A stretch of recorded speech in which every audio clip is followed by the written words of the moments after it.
আচ্ছা ঠিক আছে, আমি যাচ্ছি বাজারে। আজকে আমি বাজারে যাব, রাস্তায় কারোর সাথে দেখা হলে কারো উপকার করবো না। উপকার নামে হচ্ছে বাস, আমার খালি বাঁধ যায় পাশে পাশে যাই। ভাইয়া শুনেন তো আমি একটু রাস্তাটা পার করে দেন তো। না না, আজকে আমি বাজারের জন্য বাইরেছি, আমার বউকে আমি বলছি আমি কারো উপকার করবো না, উপকার করতে চাই আমার বাস হয়ে যায়। আপনার বোন যদি এভাবে রাস্তা পার করে যেতে আপনি দিতেন না? আপনি এই আমি তো অসুস্থ এই মানুষ তো আপনি একটু রাস্তাটা পার করে না, যাচ্ছি। ঠিক আছে, আপনি যেহেতু বলতেছেন ঠিক আছে, আমার বোনের কথা যেহেতু বললেন আমি আপনাকে রাস্তাটা পার করে দিচ্ছি। আসেন। ধন্যবাদ ভাইয়া। আসেন। এই যে রাস্তা পার করে দিচ্ছি, এখন যাই। আপনি এরকম কেন আসছেন? যেহেতু একটু ভিতরে ডাক্তারকে একটু দেখান। না আমি তো পার করে দিলাম, আমি তো আপনার বড় আরো ভাই, আপনি ভিতরে। যাইতেন না? আচ্ছা ঠিক আছে, চলো ভিতরে যাই। এখানে আসো তো, দেখো তো কে আসছে।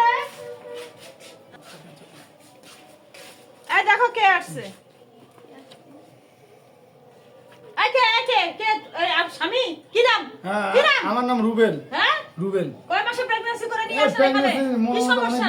সমস্যা অনেকদিন থেকেই, মানে বাচ্চা আছে তো, দেখেন একটু চেক করে। গ্রাম কোথায়? গ্রাম তো ওই নীলাপাড়া।